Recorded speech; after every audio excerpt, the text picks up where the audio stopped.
สบายดีมนุษย์มื้อนี้มาพบกับสองของคดทราเวอร์เนาะมื้อนี้เขาจะพาทุกคนออกไปปทุมพรเมืองหลัก30เมืองปทุมพรเนาะก่อนที่เขาจะเดินทางเขาจะเข้ามาแวะกินข้าวเปียกเนาะทุกคนอยู่ที่ห้านที่เขาเคยเข้าไปกินอยู่ลักเก่าหน้าเทคนิคเนาะซึ่งเป็นวิทยาลัยเทคนิคแล้วก็เป็นอาหารเฟอที่แซ่บทุกคนมื้อนี้เขาก็สั่งเกี่ยวกับว่าเฟอน้ำตกเนาะเพื่อกินแซ่บๆเนาะทุกคนเพราะว่าเฮาก็บ่ทันได้กินข้าวเช้าแน่ตอนนี้เวลาประมาณอยู่เกือบ11โมงแล้วเนาะทุกคนเฮาก็ได้เดินทางออกมา2คนกับโปรตุเกียวโอ้มีผู้สาวหลายเนาะอยู่ในห้านเราสาวตำรวจมาสาวทหารมากินเต็มมื้อนี้เดี๋ยวจะถ่ายบรรยากาศนี่ก็คือโบโตเขียวเนาะวันนี้เขาจะออกเดินทางไปที่บ้านของเพิ่นแล้วเดี๋ยวจะถ่ายบรรยากาศภายในหาดหน่อยทุกคนได้เห็นนำกันนี่ก็คือโอ้มีแต่ผู้สาวเต็มพี่น้องเลยเก๋ตัดผ่ามาตอนนี้เขาก็มาเสิร์ฟเนาะเฟอน้ำตกของเฮาแซ่บๆพี่น้องบ่ได้เกี่ยวเราก็สั่งเป็นข้าวเปียกเนาะหมูกรอบโอเคทุกคนฝากให้ไปติดตามในช่องของโคดทราเวอร์เนาะเฮาจะถ่ายบรรยากาศวิถีชีวิตของเฮาในการดำเนินชีวิตตอนนี้เฮาก็มาทุกคนกินข้าวเปียกน้ำกันเนาะกินเฟอน้ำตกน้ำกันแซ่บๆพี่น้องแซ่บๆพี่น้องเลย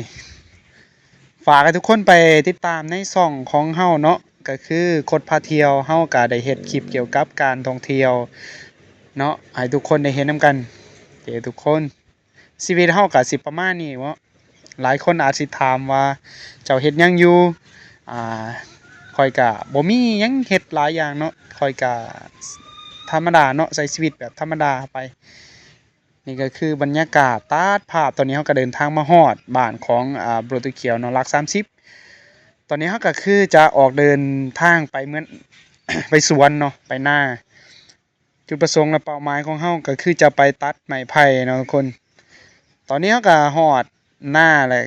เราจะไปหากกไม้ไผ่เนาะในสวนของเราก็จะมีอ้อยเนาะนี่เนาะเขาก็ได้ถามเพิ่นว่ากินได้บ่เพิ่นก็ว่าตามสบายโลดเขาก็ตัดใส่ลำหนึ่งแล้วเนาะทุกคนแซ่บๆมื้อนี้ครับโคดทราเวอร์โอ้ว้าวถึงสิยากลำบากส่ำใดก็ไปเนาะทุกคนลุยเลยบ่มีหยังยากสำหรับเฮานี่ก็คือต้นไม้ไผ่อู้งามๆเดี๋ยวเราจะมากินอ้อยเนาะทุกคนเดี๋ยวจะมาลองซิมว่ามันสิเป็นแนวใดรสชาติมันสิแซ่บหรือบ่ตามที่เฮาเบิ่งนี่คือสิหวานแฮงเนาะทุกคนนี่ก็ทำการปอกก่อนเนาะก่อนที่เราสิกิน